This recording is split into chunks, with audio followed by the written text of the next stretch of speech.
is some guy, Rob Russo, some leftist based in Canada. I was turned on to this sick individual, and I found this.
2, check.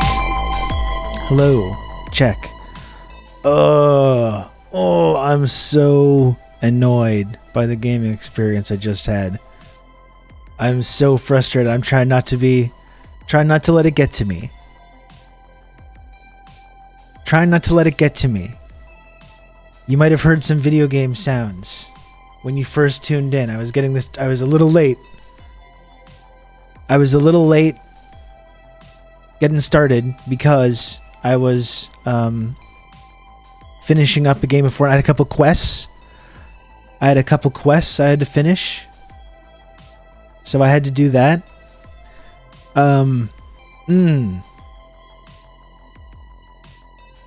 And right at the very end, I got the drop on 2 guys. 4 people left. Fortnite Battle Royale. 4 people left.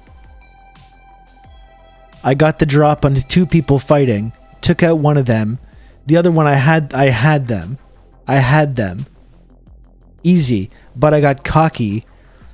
And because it was another quest to use get a shotgun elimination, and I had just had one to not only get rid of that guy and to get down to the last person, but could have also finished the quest at the same time. So rather than just use the weapons that I had available to get rid of the guy, I'm switching at the last minute, trying to get the shotgun kill achievement. I had a mistimed reload, and they got me, and they only had 10 health left. 10 health left. One more measly little blast would have done it.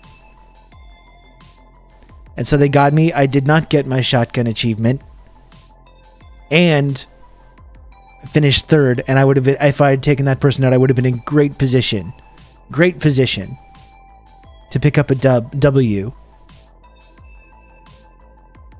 I would have been in great position to pick up a W. Right before the stream. Get the stream started on a great foot.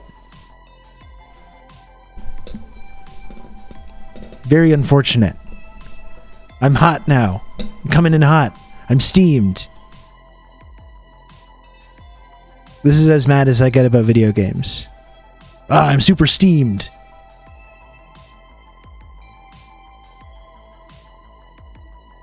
That's all I got.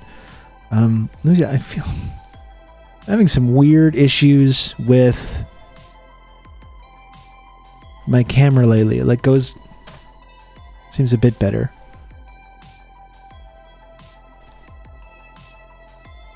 It's like I turn on my camera and I just don't know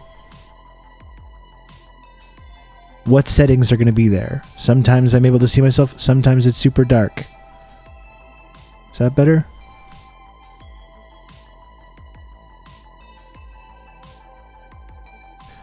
Instead, L. That's right. That's what happened in Black Cat Paradise. Very frustrating. And I was playing Fortnite from 11:20 to noon. I probably should have just started the stream then, right? I was sitting here wearing the exact clothes that I am now. I could have just started the stream then and just done some gaming. I gotta start figuring this out. I sometimes forget that I have a Twitch channel. When I'm gaming, I might as well just turn it on. I'm sitting here anyways.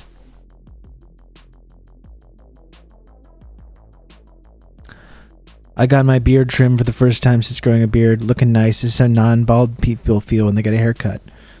Maybe, James? I don't know. I always feel uncomfortable about getting haircuts. Join the dark side. Stop teasing us even playing games before a stream. If you want a quest, I have some tricks. I know you like solos, but you can join me, Rylan, Ben, sometime because we like questing, and Rylan are good support most days. It is definitely better playing with people in terms of building up that XP, right? It is better. I guess sometimes I just sit down and I got 42 minutes to squeeze in some gaming here, and I don't have time to be organizing stuff. Sometimes when I log on and Ben and them are playing already, then I'll get some some group action in gaming, in the game.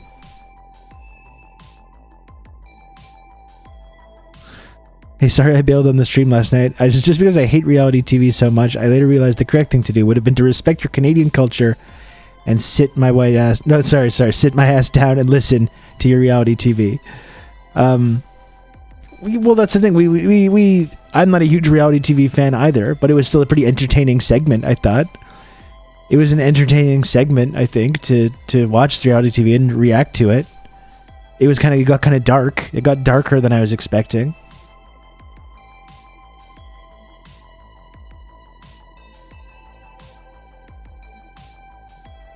It was good. It was kind of fun, though. I kind of enjoyed it. And frankly, sometimes I need a little break. Sometimes I'm not just a machine, people. I'm not just a machine that can churn out takes on political, newsy topics all day. Sometimes I need to take a little reprieve. Sometimes I need to take some me time. Okay? You can count on me. You're going to have good old Rob. And that involves either gaming or now the weekly segment of reacting to reality TV. Thank you, Anonymous Gifter, for the gifted sub. Thank you very much. Anonymous Gifter. Rob's not a machine. Why can't we get that? Thank you. Thank you, Comrade Social Distancing. Little Rob time. We should make things like gaming on stream and react to trash TV rewards for tips, bits, pledges, points. That would be nice. Well, you're probably right, Lodane. But just my problem is that I think people don't want me doing these things. So I think that might end up being a reverse incentive for people not to subscribe. This is a problem. Thank you for a gifted sub, Mustache Imperial. Thank you very much for the gifted sub. A fellow mustache enjoyer. I see. Not a Rogers guy, I see. No. We had no... My pleasure, Rob. I really appreciate what you do here. Thank you. Thank you, Mustache Imperial. That's very kind of you. Yeah, I did go get a coffee earlier and the whole Interact system is down, but my internet's doing good. By the way, I discovered you and your streams back in February by a tweet from VJ Prashad about the interview you made with him. I've been coming here often ever since, but it's only recently that I decided to create a Twitch account. Well, we're happy to have you, Mustache Imperial. What a great conversation that was with VJ Prashad. That was such a thrill for me to be able to talk to VJ. I'm going to have him come back on here. At some point. I'm definitely going to have VJ come back at some point.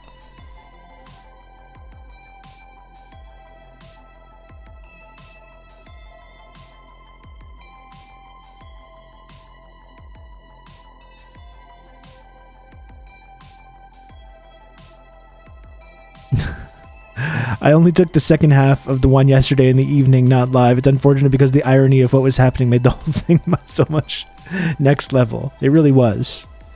That was really something else. I was descending into some kind of irony singularity in that segment yesterday. I barely made it out the other side alive. See if VJ will do Amazing Race with you. That would come. Admit that you would watch that though. That would be great TV. I think me and VJ would do a great job. VJ and I, sorry. I think VJ and I would do a great job at Amazing Race.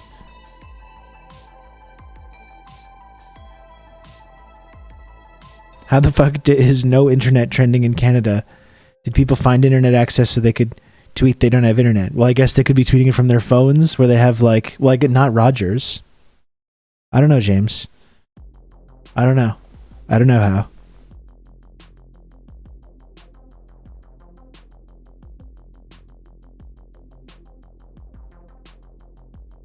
I just don't know. Pretty wild stuff. I'm still very frustrated about that Fortnite thing. That was not good. That was really not good.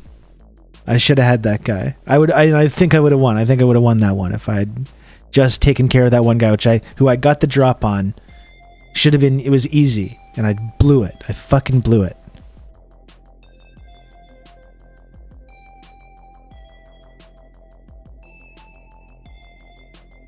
I have Bell for my internet because my landlord handles it, but I have Rogers for my phone. So one works and not the other. Interesting. Is Rogers... I don't even think Rogers even has a lot of like penetration in Quebec. I use Bell as well for my internet. And it sucks. It's bad, but it at least exists right now.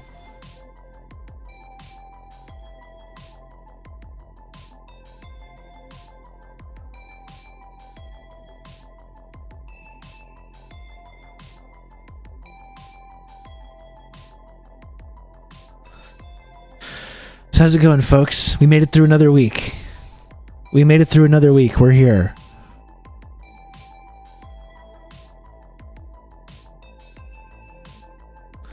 I use Start because I'd rather pay resellers than the assholes who own the infrastructure we paid to build. Yeah, for a long time I used Tech Savvy, who were totally fine, and I was happy with them. And then because I'm a fucking idiot, a Bell guy came to my door and offered me a deal that was too good to refuse.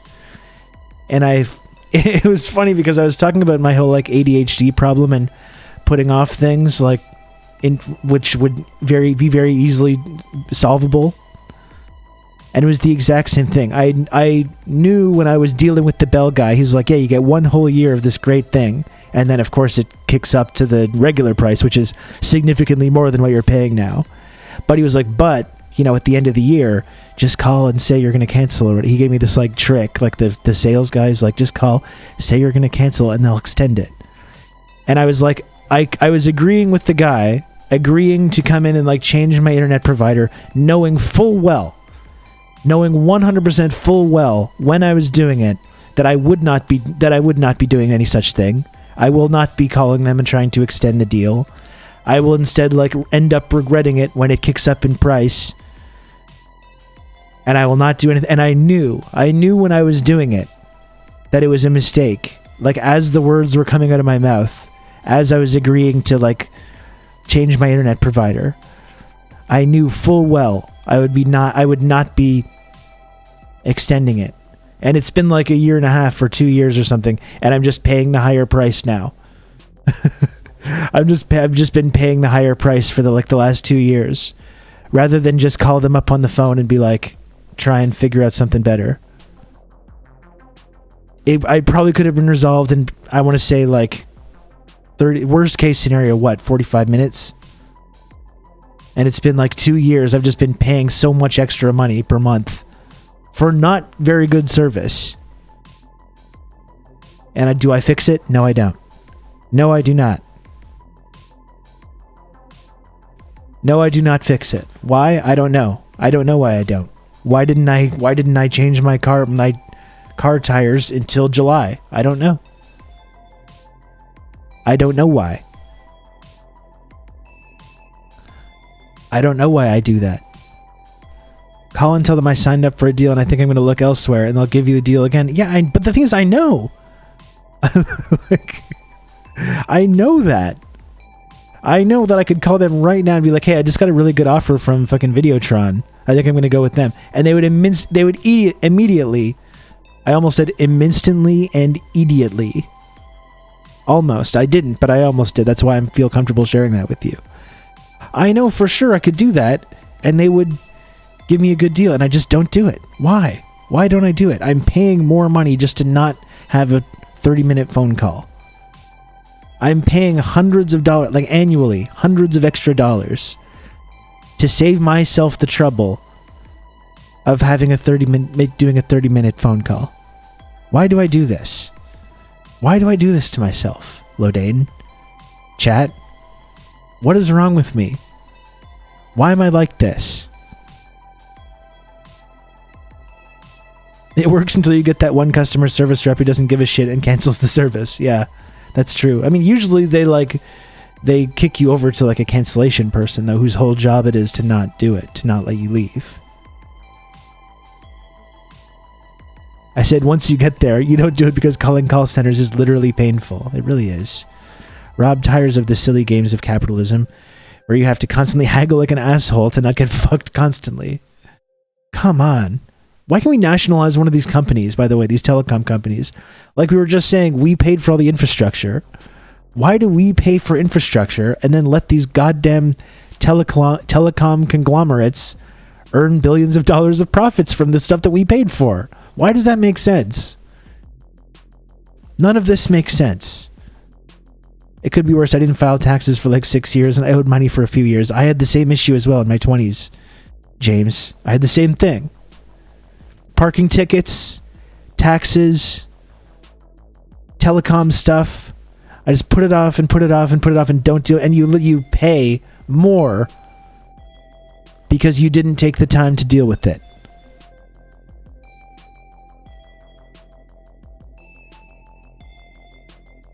Winter tires for me right now. Well, Professor Totbat, I've been talking about my winter tire saga this week. I just changed my tires yesterday. And now I've got to call the other place where I had an appointment and change the appointment, by the way.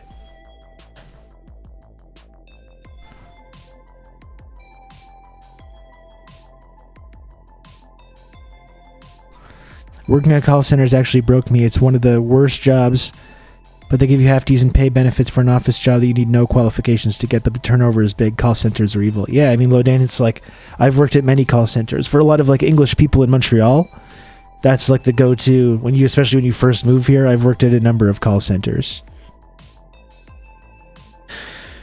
Chew Bacon says NDP should be blasting Rogers and their monopoly right now. Well, if only there was an NDP member like Nikki Ashton who would often talk about nationalizing telecom companies, who's been like basically sidelined by the party because she's too much of a radical extremist.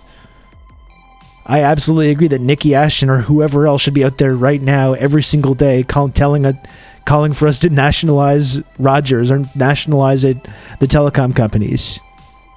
And they're just like, get out of here, Nikki. No, you're not wanted. You're not wanted. You did an event with Jeremy Corbyn one time. That guy's evil. That guy's a meanie.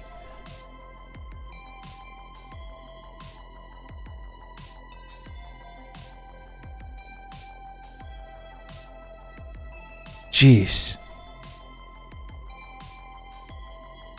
I still have to go to Service Ontario to get the money back for a car sticker on a car that's dead right now anyways. I hate this shit. Chat.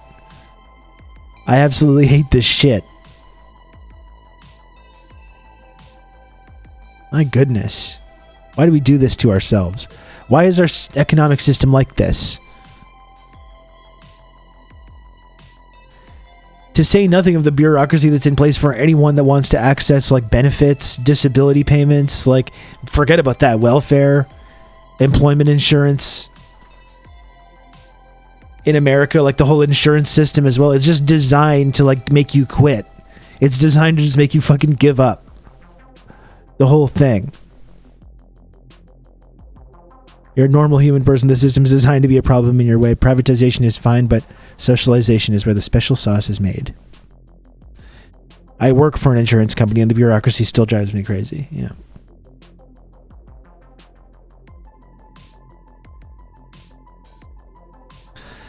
When people in my life hear my call center voice, they're confused and disgusted because I have to sound like a well-spoken valley girl, several octaves up, that is clothed in sugar and sunshine. I say absolutely a whole lot instead of yes in that mode. It's when from working in call centers is when I started saying, okay, bye-bye. I say bye-bye now, and I'm like hanging up the phone with people. That started from the call center world as well. You know, for a while, I don't know if I've ever talked, I'm sure I must have talked about this, but for a while there was a call center in Montreal called Nordia. I think Nordia still exists, but now it does different things. But when I worked there, it was as a communication assistant. I'm sure I've talked about this. But it was a communication assistant for like the deaf and hard of hearing. So it's like, it was a whole call center where you're the intermediary between the deaf and hard of hearing and like the people they're trying to call. So like if they're trying to call a family member and have a conversation, they're like typing on a little thing. They type to you. This was like 2007-8, so it was a little bit before smartphones and it was kind of in the transition period between like, I don't know if people use these services as much anymore, maybe, but probably not as much now that texting and that kind of stuff is so much more prevalent.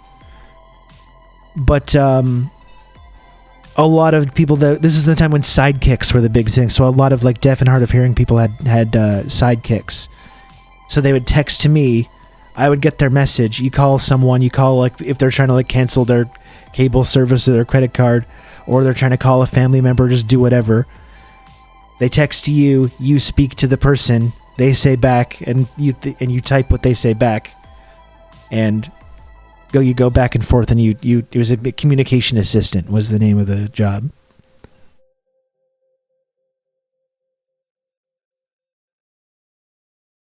I've taken those calls. A lot of people hang up on them because they blow your handle time. Talk you through all this. Well, Rob. I see you've been spared by the Rogers outage. Monopolies are great, bud? Yeah, Progressive Canuck. Thank you very much for the 11 months of Tier 1. Progressive Canuck, thank you. And yeah, we were just talking about that. Like, I think you can get Rogers in Quebec. I'm actually not even sure. But no, I don't use Rogers, so prayers up. Prayers up for the Rogers heads. I'm sure that's why if I have low viewers today, I'm just going to blame it on that. But yeah, we got to nationalize our telecom companies.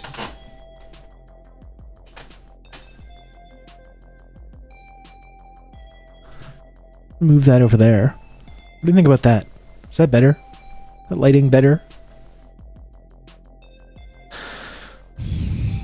I got done with my stuff very early today. I finally have a couple days off to look forward to. That's great, Doc. How's it going? How's it going? All the new stuff you've been doing, all the new training and everything.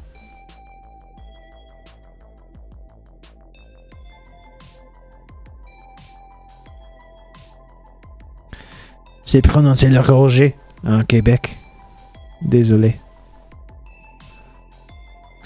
I work at a call center, but I'm lucky because I don't have to sell anything. It makes it easier that we're just booking to replace water meters, and we're subcontract with cities and regions. Yeah, that's got to be decent. If I was going to do work like that, it would probably be significantly better to do it. This selling stuff is just horrific. This selling stuff is absolutely horrific, and there's very shady ones in Montreal. Like when I first moved here, especially like 20 years ago, I worked in some shady call centers. It was like boiler room shit.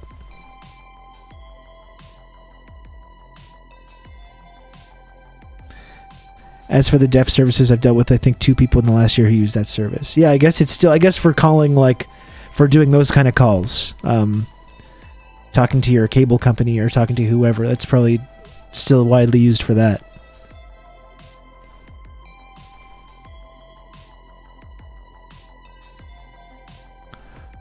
I'm going to try to change my internet service or get a better deal on it. Part of it too is they upsold me, so I have the whole like TV package that I just never use. I just never watch it. I got all the HBO stuff, and if something comes on HBO, I just get it off. I usually get it off other sources. I've been grandfathered into the Triangle Friend Zone thanks to whomever gifting. Welcome, Green Key. Welcome. You made it. You're home.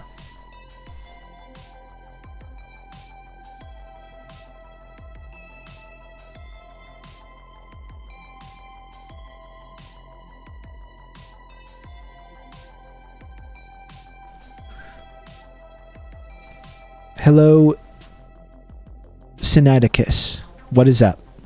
Welcome.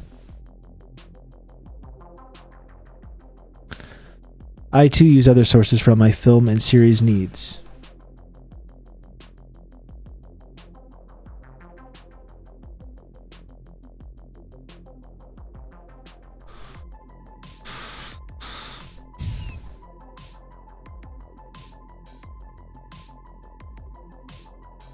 Clown Fiesta AAJE says, "Holy she, you so sexy." Thank you, Clown Fiesta. I appreciate the enthusiasm. Frankly, I think that's a kind of energy level that I think more people in the chat should try to get to. Your Clown Fiesta's coming in hot with some very encouraging and supportive comments. And I think maybe there's other people in the chat that could learn from that kind of a thing. Rob is a Bell internet user. That's right.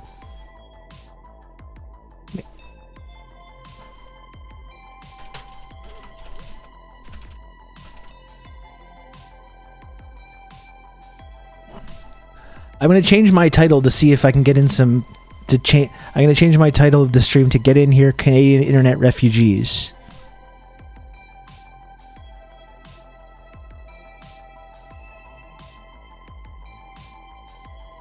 Maybe we'll get some more folks from the Great Blackout. We'll bring in some more new people, newbies, new community members.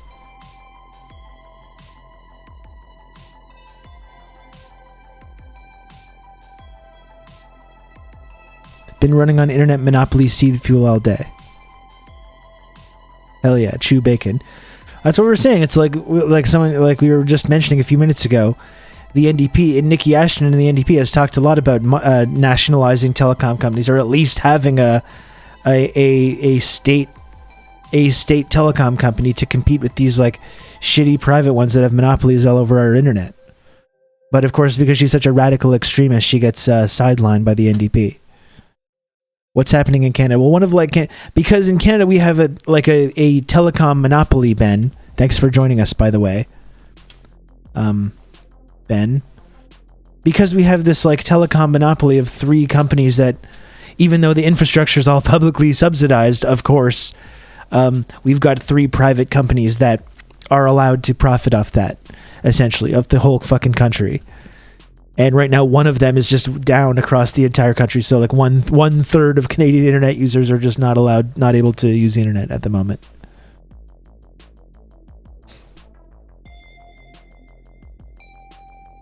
Fake ass country. We gotta nationalize these companies. I mean, I would say to the idea of just creating a state company would be a nice start. But why don't we should just nationalize all of them? Why not? Again, all the infrastructure, all the telecom infrastructure, publicly subsidized, privately profitable. I'm fucking tired of this. I'm fucking tired of this dynamic. Why? Again, going back to our economic system, why is it like this? Publicly subsidized, privately profitable. It's just the most obviously exploitative way of organizing anything. How has this been allowed to go on for so long? I think we should privately subsidize things that are then publicly profitable. How about that? That's my crazy radical... Ooh, my God. That's my crazy radical idea. Let's have things that are privately subsidized and publicly profitable. Oh my gosh. Oh, my goodness. That's so wild. What a wild and crazy idea. That's too much to ever have anyone in our media talk about that. Oh no. That's just too out there. It's too wild.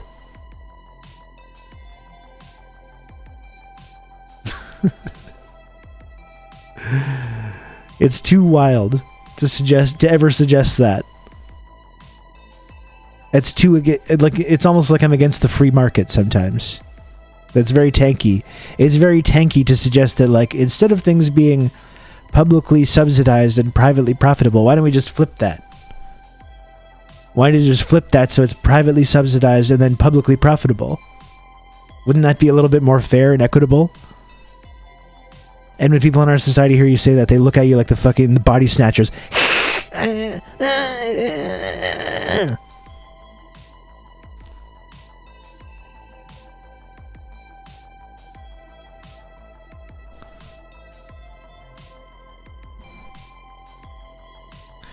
Pierre Polyev would call you a gatekeeper for thinking the government should control internet service. Exactly, because it's almost better when these private companies control everything. That's what freedom is. That's what freedom is. When private companies that are operating in order to deliver, number one goal is to deliver profits to the CEOs and their shareholders and not provide a service that helps people. It's always way better when we let these companies do all this stuff.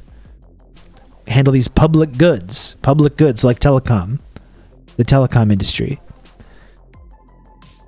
So, Robert, I've asked once before, but not sure if you saw. I think the political divide in the world is caused by how people see themselves and how this view of ourselves has been nudged to extreme ends that gets people to think there's an oppressor they must blame in order to have a secure life.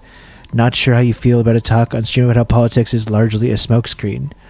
Well, I think the suggestion, Sinaticus, that like people are just like finding an oppressor to blame as some kind of like artificial divide, I don't really think that's accurate, because I think there genuinely are people in our society that have tremendous amounts of power and influence that are indeed oppressing everybody. Like the massive oil conglomerates and fossil fuel companies that are, like destroying the planet and knowingly destroying the planet while also covering for it. Like creating a misinformation campaign about their actions and then making it politically impossible to confront that. Like that's a real thing. These are very powerful, influential people. All these owners of private industry, the fossil fuel companies, the telecom companies, the mining companies, the logging companies, the weapons manufacturers. This is a legit. It's not a smokescreen to say that like these are powerful people. These people have tremendous amounts of power and influence and the power to control politics and society in a way that average people that don't have that kind of wealth and privilege don't. So I don't agree that is just like a smokescreen. I think you're denying or obfuscating the reality of power and how power works in our society and how we don't have power and the people that do have power are wielding it to ensure that they keep getting richer at the expense of everyone else.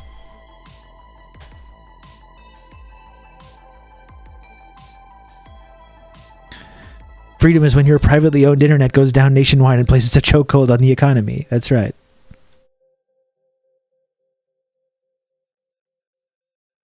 The smoke screen is me being blanketed by wildfire smoke every summer. Yeah. That's the smoke screen. China has something like 20% of the world population and they aren't particularly divided. So maybe if we want unity, the answer is communism. I mean, that certainly seems the way it is to me. They seem like they're pretty content with how things are going over there. Maybe we should learn something from that. What a crazy idea. Another crazy concept. Not only should we jettison this like publicly subsidized, privately profitable model, but also we should take a look at some of these other countries that have grown into massive economic and cultural powerhouses over the last couple of decades.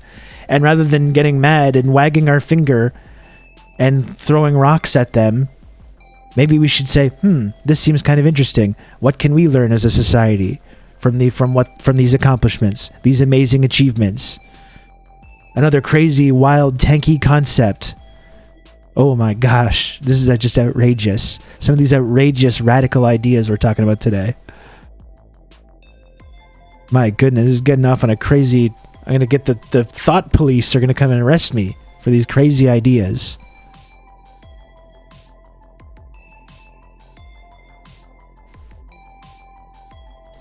The Hong Kong resistance would beg to differ. Yeah, well, of course, there's pockets of, groups that are funded by the NED and the CIA and whoever that are dissidents. But overall, this is a minority that's being made more prominent than they really are in terms of their influence by our big mainstream media machine, which I'm sure you know. Rogers has always had massive issues with network reliability, and as someone who once evaluated their network as a potential lessor, I can confirm it is not robust at all, but really designed almost more for aesthetics and efficiency. Well, that's the thing. It's like none of these companies are, even after they're using this publicly subsidized infrastructure to profit from, they don't have any motivation to make these services better, to make the infrastructure better, to take these billions of dollars of profits that they make and put it back into building more infrastructure or better infrastructure or passing on savings down to people. But all those profits, lo and behold, go to the owners of the company, the CEOs, and the shareholders. It's a messed up way to, I think, organize an economic system, frankly.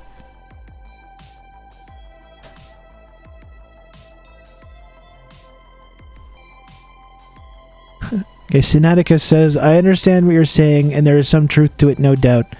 But following the line of how these people became to have so much power has often been leveraged by certain beliefs people have themselves, and given the swing of society to a materialistic outlook, we have come to think we are just walking meat suits when perhaps our conscience has a direct effect in the subatomic world, which may help see we as humans cannot be defined to material conditions. Okay, yeah. There's certainly a bunch of ideas in there. Absolutely. Let's percolate on some of these concepts that Sinadicus is laying out here. Let's percolate on some of that, and we can maybe get back to it. I totally understand definitely everything that was said there, though, and it makes sense to me. First and foremost. Bell and Tellus do significantly better in that regard, so they prove it's not impossible to be mildly competent in delivering quality services. Tellus being the fastest mobile network in the world, as surprising as that may be, but Tellus is personally funded by billions of oil money from Alberta, so they kind of have a secret advantage in that regard. I actually was not aware of that.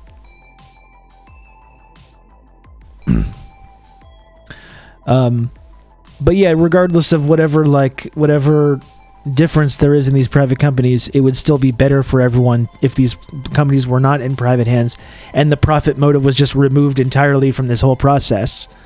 Telecoms, telecommunications, all this stuff is a public good, so the profit motive should have nothing to do with delivering that service to people in the first place.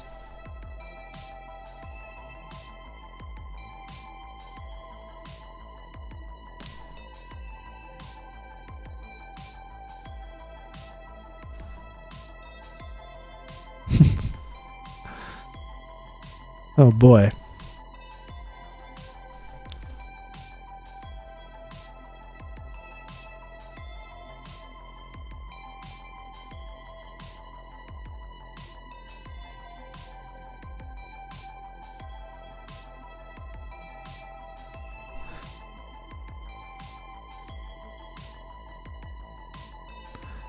FYI, Rob, this is Sin's shtick. You are being restreamed as he chats with you. Okay. Very cool. Very cool. Well, I'm a gregarious content creator. The content is for the people. And I'm sure we're going to be changing hearts and minds out there. I'm sure we're going to be changing hearts and minds out there today.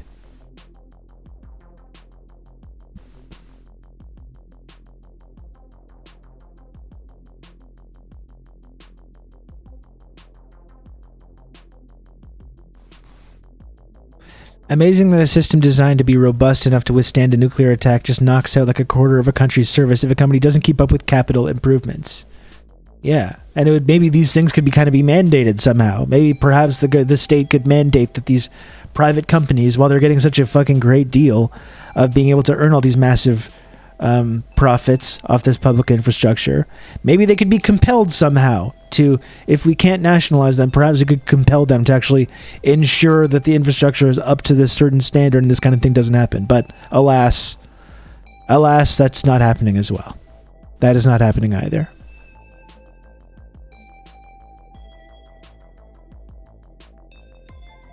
You can count on me. You're going to have good old Rob to talk you through all this.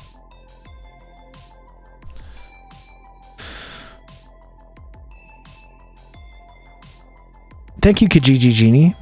Thank you very much for the gifted sub. Very much appreciated. Look at that. We got a brand new community member, Ty, the science and art guy. Welcome to the community, Ty.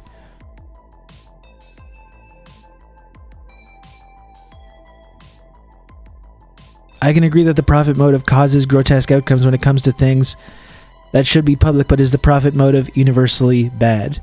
I would say yes. It's You can count on me. You're gonna have good old Rob to talk you through all this. You could make the argument that the profit motive has driven innovation in some cases or has driven development in some cases, but I think inevitably inevitably, like whatever development or whatever improving of living standards comes from people pursuing this profit motive, it ultimately gets turned into this kind of grotesque monstrosity. And ultimately it leads to monopolies, it leads to like financialization.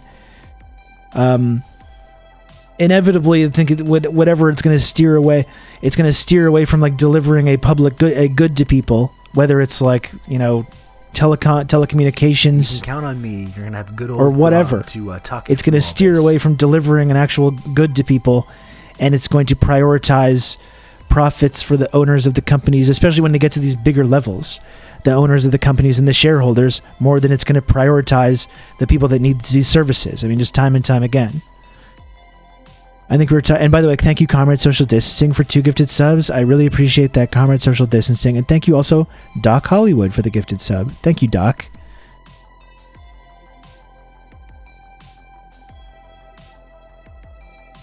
In honor of being a new job haver, bigger gifties coming after first paycheck. Gee, Doc, thank you very much. We're all very proud of you. You're killing it right now. I think a good example of like the way that of that privately subsidized, publicly profitable dynamic is in place right now when it comes to China's high-speed rail system. And we've seen criticisms of the massive investment in high-speed rail that China's made precisely because it's not profitable. And there's like a partially state-owned enterprise that is billions or perhaps trillions of dollars in debt because of building this massive amount of infrastructure, and that doesn't seem to matter all that much to the people that are developing these projects, and they're developing these infrastructure projects in order that they can be part of this green transition. It's helping people, especially rural people, get access to better jobs and being a better mobility. And the profit motive is just not part of the thinking. And it's decisively not profitable, and no one really seems to mind. And if people do mind, if people are losing billions of dollars on this investment, and they do mind, and they start complaining, well, I don't think very good things are going to happen to them.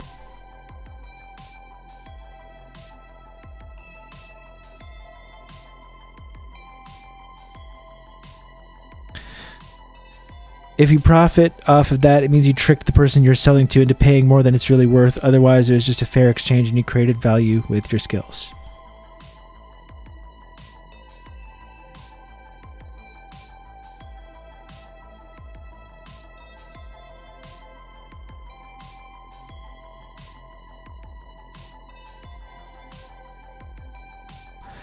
My new gig has us rotating a lot at a private enterprise behavioral health hospital. I've had to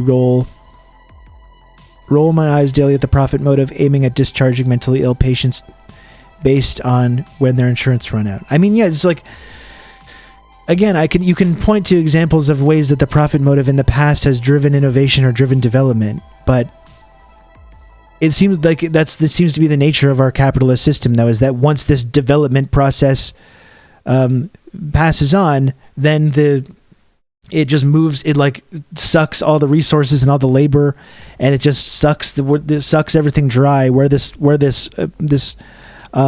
capitalist kind of infrastructure has been put in place, takes everything it can, extracts all the profit from it can, and then it moves elsewhere and starts developing there, because that's what the profit motive kind of tells them. And then the people that were part of the development originally, like Detroit is an example of this, who benefited from that profit motive and that capitalist development originally, then they're left eventually later with crumbling infrastructure, no jobs, no services, and nothing. So even if they did benefit for a certain amount of time because of that economic model, and they were able to achieve a high standard of living, have a home, have a decent job, benefits, all that stuff, eventually when the profit motive brings that industry elsewhere, those people are left with nothing.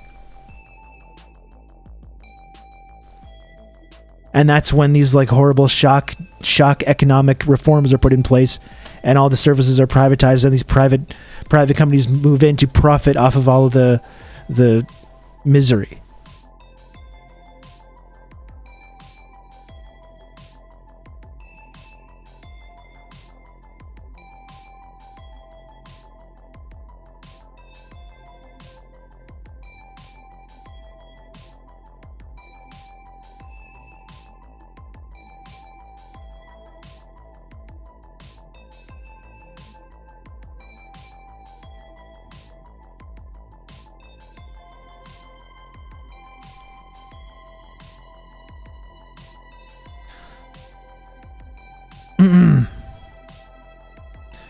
Trying to think of like a title for this discussion. We're gonna have to talk about Shinzo Abe as well. We're gonna have to do some Shinzo chat also. All our guys are going down lately. Bojo yesterday. All the faithful stewards of the rules-based international order. They're all going down. Bojo yesterday. You can And count now on Shinzo. me. I have good old Rob to talk you through all this. Shinzo Abe never died. This is anti-Japan propaganda. Thank you, Osaku, for the 7 months resub at tier 2. Thank you, Osaku. Yeah, maybe that's it too. Maybe that's it. Maybe it's all a hoax. Maybe it's all a deep fake.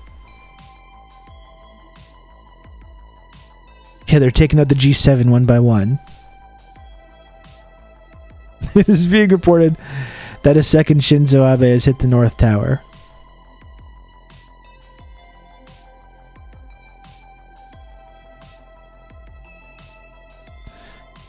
Not so sure that the profit motive had that driven innovation when the basic fundamental research and works on the science, tech, engineering have much of the time been done paid by public fund like research teams and universities. Okay, well that's a very good point, Mustache Imperial, and that's what I was saying, like our whole system of publicly subsidized, privately profitable, you can point to the profit motive as being the cause of that development, but often it's not even that. Often it is being done with public funds. All that, like we talk about our telecom companies in Canada, all the infrastructure built with public funds, roads and everything built with public funds, mines, different, all these, like the way that like this kind of the R&D, like publicly subsidized research and development that goes into like products like the internet that then private companies profit off of. So you can't even really, I think it's a good point, you can't even really describe the profit motive as being the main driver of that kind of innovation when that's all being done in the first place through public funds. It's just basically a grift. Like it's public funds are used to develop the infrastructure and then it's just handed off to these private companies to make profit from, and they inevitably just drive everything into the ground and then move on to elsewhere.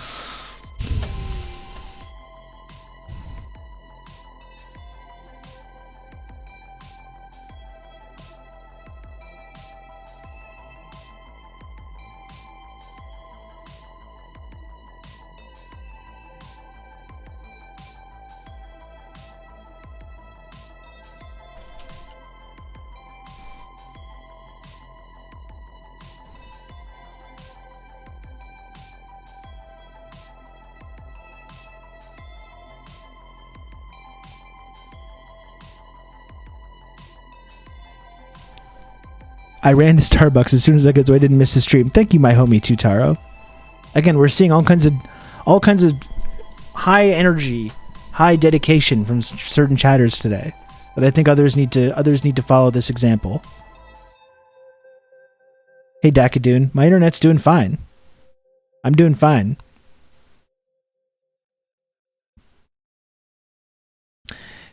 It's like when I hear a public-private partnership. I just hear public money will be used to make the thing happen, but inevitably that private part will take over because it always trumps the public good. Exactly. That's the ultimate grift of neoliberalism. The public-private partnership. Exactly. Yeah, we use public funds to develop these projects, and then we pass them over to private interests to make profit off of. Like sports stadiums are the same way. Like this, you see when you notice this dynamic, you see it everywhere. Sports stadiums are incredible. It's like, I don't even know how this is allowed to happen, where public fund, billions of dollars of public funds go into build these extravagant stadiums. And then it's just handed off to like these like weird dipshits, just these wealthy interests that are like, thank you for the stadium. Now I'm going to use this I'll charge ticket prices and concessions and I'm going to use that as a way to profit. And it's like, what did this person do? Like, what is their actual role? They're not paying for the stuff. They're not like, they're literally just like there. and they just get handed this nice little present, essentially. They get handed a nice little present from the state, and they're allowed to just have that, and they just make millions of dollars from it. And then when their sports teams wins championships, they get the first ones that get to hold it up. They get to hold up the championship, like, I did this. It's the ultimate example of like how we treat the rich in our society. The first people are the sports owners to hold the championships after their fucking players are the ones that busted their asses their whole lives to get to that point.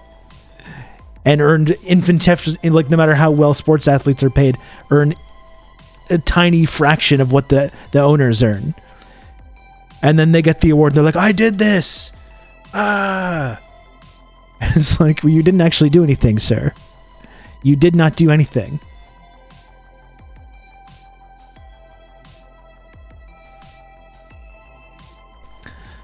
The PPG arena for the Pittsburgh Penguins literally was built and is maintained partially by public funds and wiped out an entire neighborhood, mostly black people.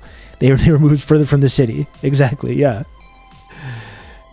Amazing. We used public funds to build this infrastructure while gentrifying it, while kicking out, lower income people. Raising rents for everyone that lives around there, even the people that are allowed to stay. And then we pass that on to private owners so they can charge like $500 for a ticket. So no one that lives in the neighborhood can even fucking go to see the games.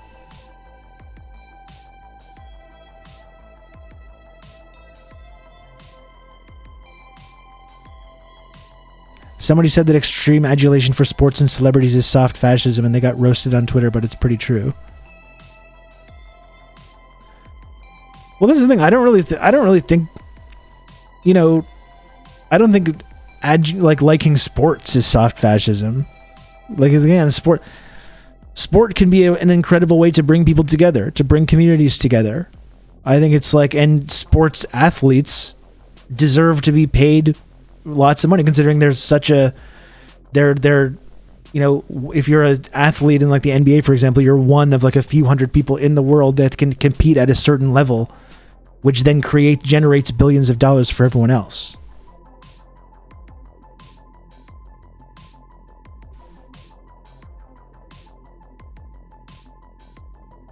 The sport has been a big part of these kind of like socialist projects as well, Cuba and China and all these other places.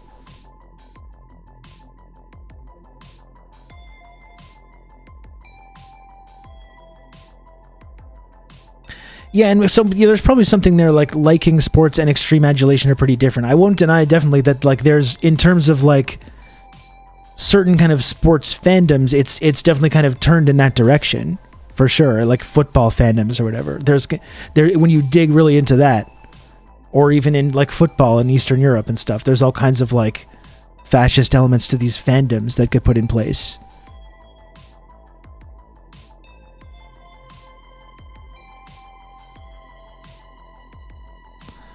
To play devil's advocate, because yeah, I agree that some guy who's just there and gets paid seems absurd. Could you say that a team's creator put in the work to do community building that nobody else sought to do? Who though? Who's like? Can you name one example of a team's creator that is doing this community building? These are all like fucking fail sons and like owners of big companies. Like they don't actually do anything. A lot of the time they're just getting it handed down from their parents and grandparents, and they're just rich. They haven't actually done anything to build any communities. Like we're saying, a lot of the time in these new stadiums, they're gentrifying communities and destroying communities.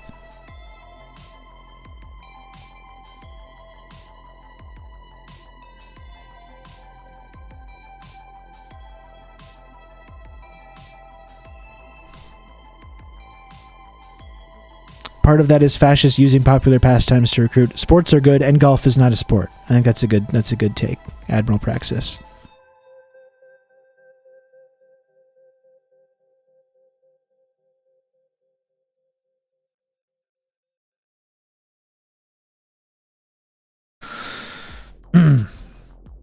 Mini putt is a sport as well. Yeah.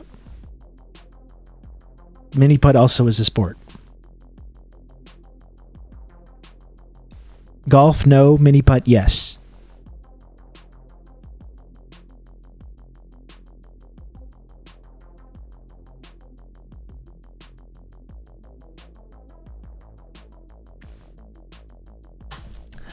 That's fair. The creators of those teams are just children with a boatload of cash who have nothing better to spend it on. That's exactly my point. Yeah. This is exactly my point. You know, sports should also be a public good, just like the telecom companies, just like the oil companies. These should all be public goods that benefit everybody. Rather than just the CEOs or the shareholders of the companies that like have these monopolies. Like we've talked often about these oil companies that are building pipelines across indigenous lands, and the excuse that they always kind of give is like, oh well, this is going to benefit everybody in these communities. They're going to get these great jobs. And because, like, obviously we're taking the oil out and we're selling it, and they kind of, you're supposed to take the next step that, like, oh, so, like, this community where the oil is going to profit from that. Not so. That is not the case. The profits are getting sucked out of the ground. The profits are going into the bank accounts of the people that run the company. The profits are going to the bank accounts of the shareholders of the company. The profits are not going into the communities where the oil is being extracted, where they're dealing with these environmental risks. The profits are going elsewhere, usually not even in this country. It's going to foreign oil companies that own these pipelines. The profits aren't going into the communities. Some people in the communities will get jobs. Some people will get decent jobs building this kind of infrastructure. And, you know, congratulations to them. Yeah, you get a job in one of these oil companies, it probably pays pretty well. But that's the kind of trick that's being done when they talk about these jobs that they generously, benevolently sprinkle into these communities. Oh, enjoy your jobs. Meanwhile, the actual profits are just being pulled out of the ground and going into the bank accounts of CEOs and shareholders of like Exxon or whatever these foreign oil companies are. These are not public goods. You know, a public good, there would be, okay, if we actually have to extract this oil, how is the community going to how is the community that's being affected directly by this and taking on the environmental risk, where are they getting the profits? Are the profits going to go into building infrastructure and parks and schools and dealing with the environmental consequences and all this stuff? No, it's like, that's not what happens. It would be one thing if these communities could kind of make these decisions, like, we'll take on this risk if we're profiting, if we're keeping the profits that's being pulled out of the ground. That's not the case, though. That is not the case. It's the thing that I always try to bring up whenever this subject comes up is this idea of jobs versus profits. When these companies are like, we're bringing jobs to the communities, what the kind of obfuscation that's happening there. Oh, just be thankful for your beautiful jobs that we're giving you.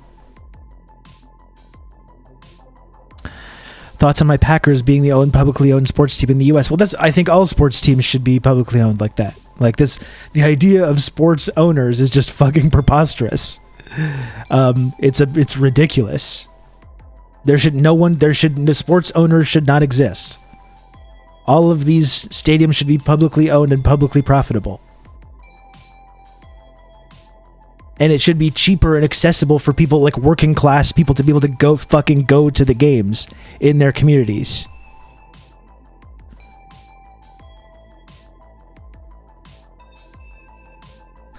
Talking about sports in the US, we literally have a legal exploitation system in the form of college sports. For sure, yeah. The highest paid public employee in the massive rich state of... Is that Washington? Right? Washington. I almost had to check, just to double check so I didn't embarrass myself. Of Washington is the head coach of college football team where they give players peanuts to live on. Yeah, and like the NCAA, college sports is a multi-billion-dollar industry. Multi-billion-dollar industry. And all the people that are doing the work, the athletes whose incredible hard work and amazing abilities are being used to generate these billions of dollars, they get zero. They get fucking nothing. Yeah, and the highest paid public employees are like football coaches and basketball coaches in like every state across the country.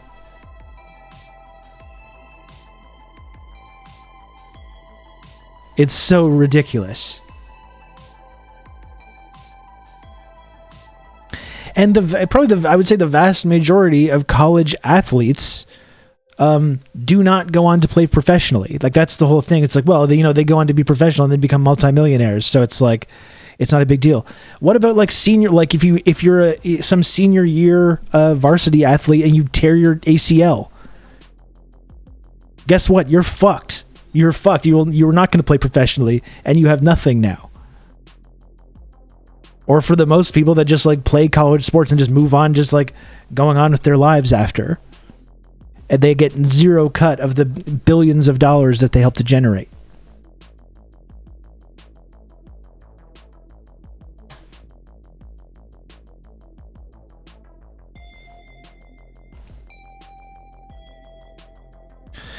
I believe NCAA players are allowed to profit from their likeness, whereas they were not allowed to before. Regardless, though, they're still generating billions and billions of dollars. Especially like the top tier athletes. They're generating billions of dollars of profits.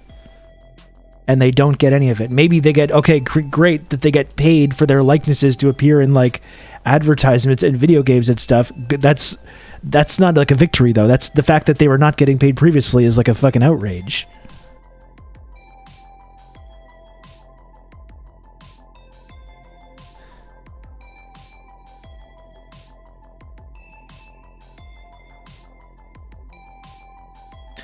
A lot of these schools too, the actual like education infrastructure gets neglected, while you have these vast, like incredible, high state of the art stadiums and locker rooms and sporting equipment, and the actual infrastructure in the university that's there to like, for most people who just are trying to get an education, the cost of the education is just going up and up and up and up, and they don't have, of course, most people don't have access to the amazing athletic infrastructure that's being built.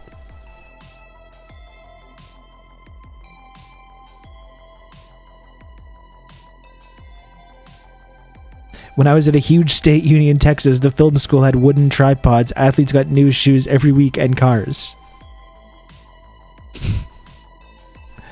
Everything, like you can just endlessly, and every aspect of our society that's built around this, you can see how fucking ridiculous it is. And it's so preposterous that we're still doing this.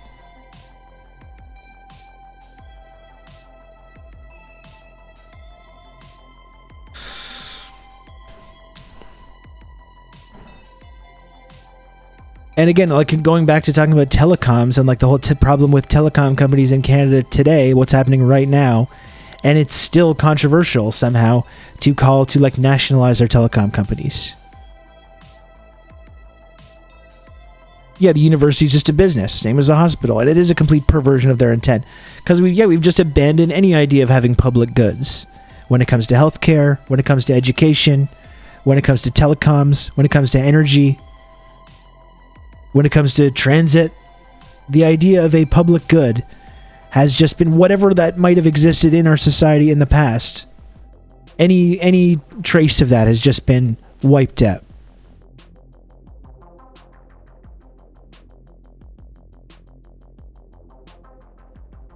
Yeah, here's the classroom versus locker room difference. This is what I was talking about.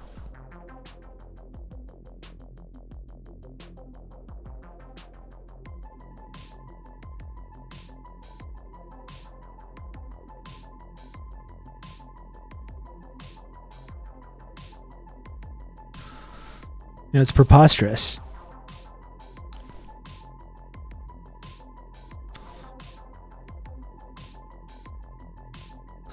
The building I did my undergrad in social work had an elevator that got stuck about once a month, but our not even good football team got a state-of-the-art locker room that cost like $3 million. Some universities are really hedge funds, landlords, and real estate developer firms all rolled into one with some classroom attached. Yeah, and just the whole student debt and student loan scam is all part of that as well, right? It's just a way to funnel. It's not even the goal is not, again, it's not a public good. The goal is to give people an education that puts them into the workforce and leaves them in serious debt. So they basically become like indentured servants upon leaving the facility.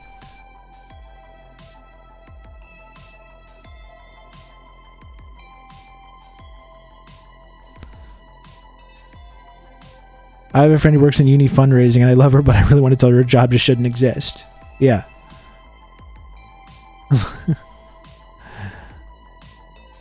It's like people are going into debt for their entire lives, 6-figure debt for their whole lives to even be able to afford the tuition, and they still have to do this like fundraising. Most of our jobs should not exist. It's true, yeah. Absolutely. Universities are one of the earliest forms of corporation. In the US, at least, many were built with the proceeds of slavery and opium. That's interesting.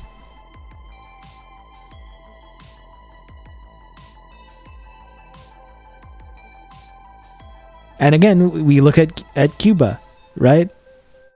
Where education has been and healthcare has been entirely divorced from the profit motive. And regardless of what problems Cuba has as a result of their poverty, it's a poor island because of decades of sanctions and blockades.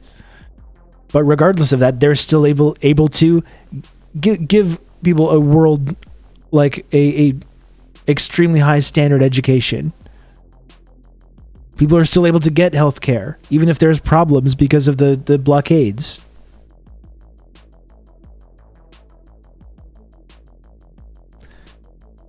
And you say, well, Cuba's such a nightmare. Like there's like taxi drivers that earn as much as doctors. Like, what is going on with that?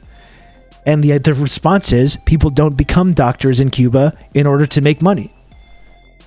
It's not just the profit motive in business, it's in your personal values as well. You don't become a doctor so you can live in a fucking McMansion or drive a nice car. You become a doctor because you want to help people. You want to heal people. You want to heal people that are sick.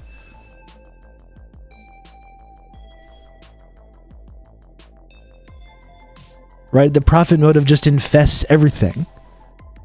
Everything in our culture. And taxi drivers work just as hard. That's right. Yeah.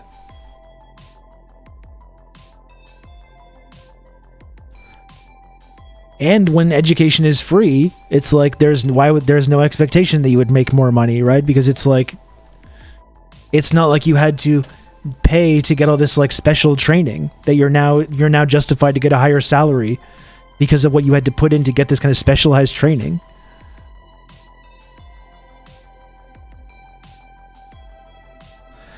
Talented artists being funneled into the advertisement industry. That's another way that the profit motive just like perverts everything. And even the people that are able to make art are all like independently wealthy, right? If you want to make art, if you want to make music or art and like make a living from it, and you're not independently wealthy, you have to work in a call center somewhere and find the time in between the daily minutia of like earning a salary in order to live, in order to afford the 4 walls over your head and the roof over your head, and afford to keep your refrigerator stocked. If you can find time and emotional energy in the meantime that you're not doing that, then you can maybe make your little art, The only people that are able to make that kind of thing are independently wealthy in the first place.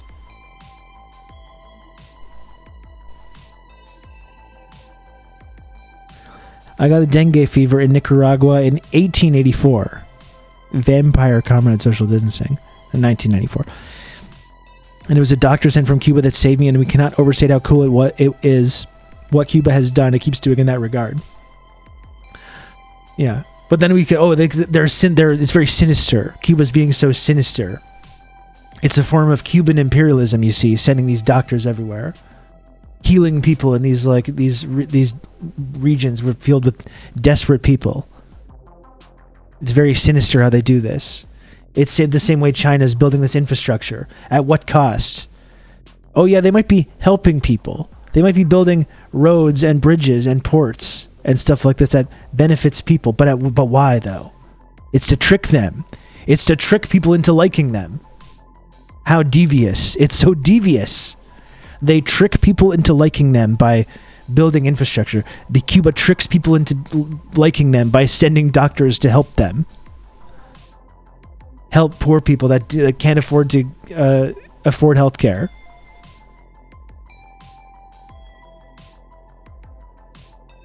Sending doctors to save people. It's authoritarian, Squatch. It's medical imperialism is what it is.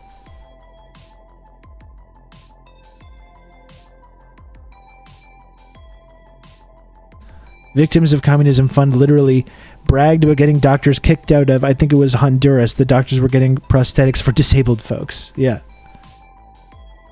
Other than that, that's a great organization, though, that we should definitely take seriously when they make all kinds of claims about other countries.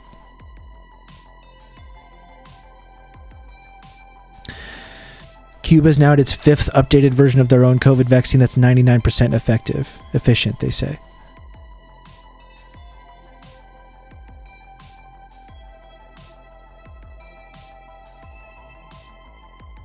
California manufacturing insulin seems like a potentially great move. Will it be available outside of California, though? Does anyone know? It does seem kind of interesting. I guess the frustrating thing is that California could institute fully a national health, like a statewide, like, or nationalized healthcare system right away. They could put in a public healthcare system right away that's controlled top to bottom by the Democratic Party. They could overnight decide to just give everyone in the state healthcare. Why are they not doing that? I don't know. But the thing about them manufacturing insulin is an interesting development, though. Yeah, I think Newsom announced that they were doing something like that. Ben, just the other day.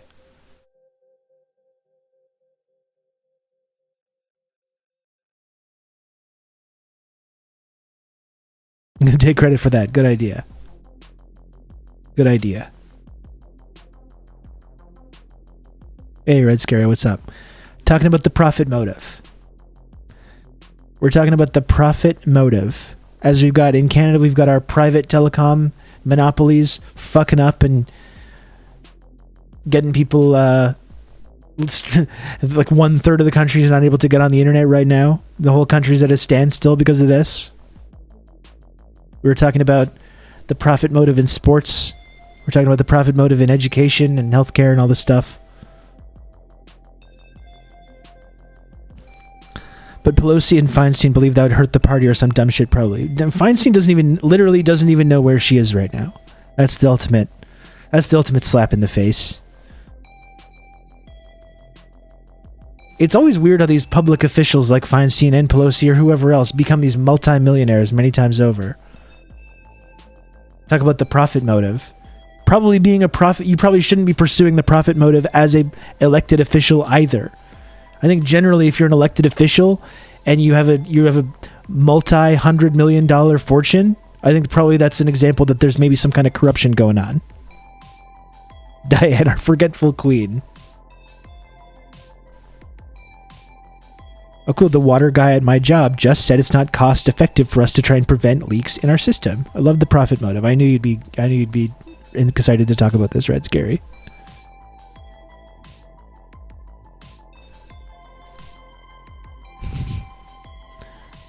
California's going to be underwater. They should move inland. It's probably true. Before it becomes Arizona Bay. Probably going to become Arizona Bay in our lifetime.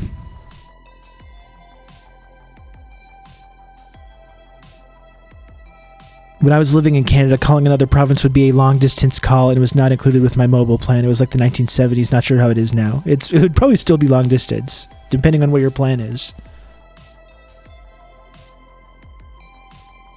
It's cool that they can make policy to affect the economy, and then they can buy stocks for whatever they just changed.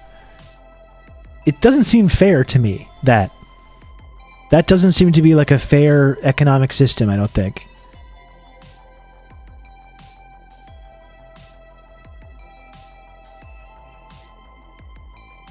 Not at all corrupt.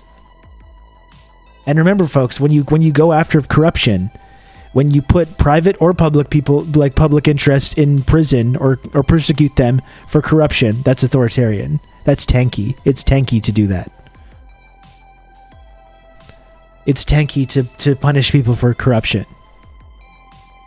Putting a girl boss down again as well. I just can't stand seeing them winning. That's the matter. That's the problem.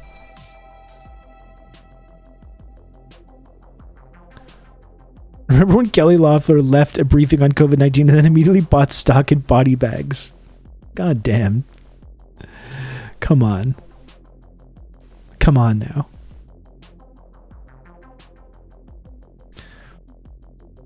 Who said that's a tanky take? That's like a common refrain when you talk about Cuba.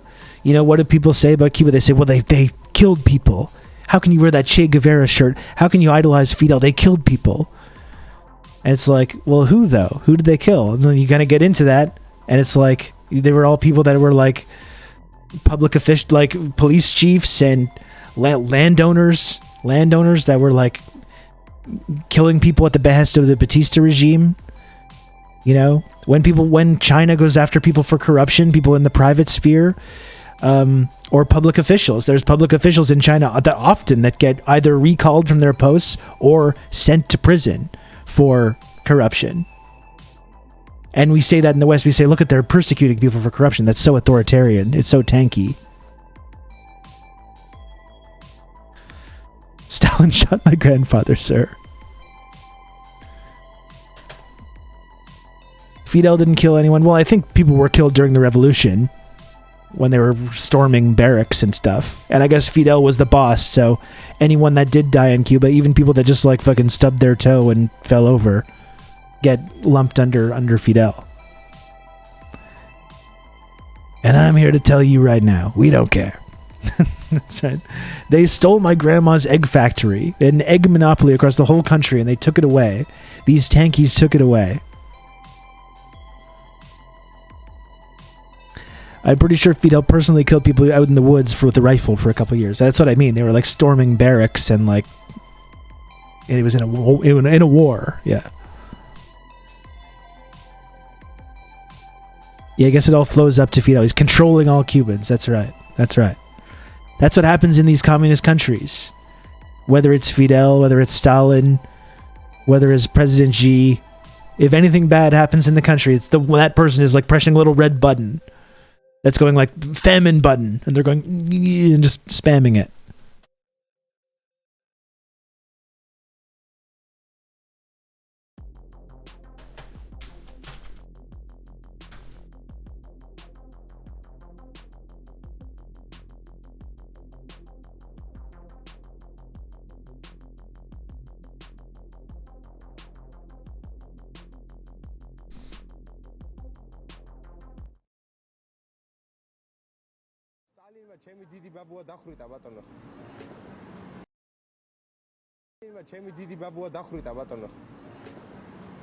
Stalini, დიდი ადამიანი იყო.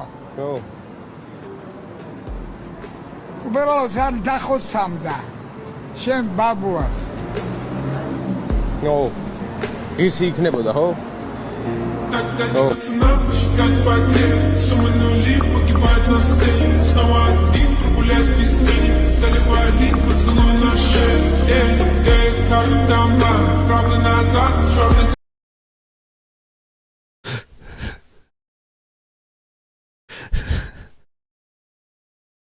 Never gets old.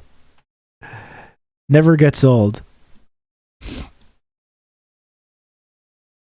Wide Stalin.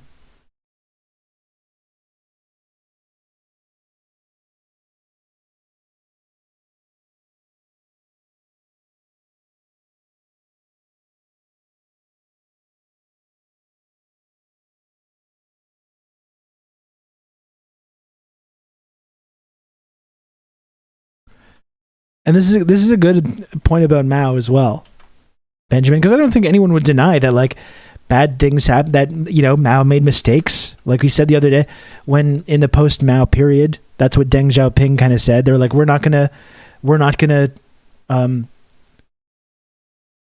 throw Mao under the bus the way Khrushchev threw Stalin under the bus. We're gonna uphold Mao. We're gonna continue venerating him. It wasn't all perfect. There were mistakes that were made.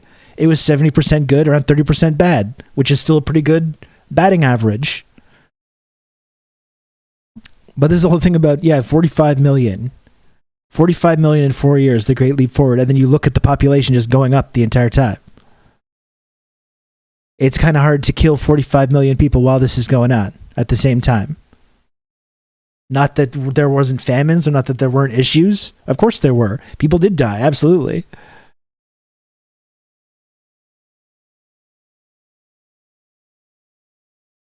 But as we know from our Parenti analysis, well, how is the country? Was it better off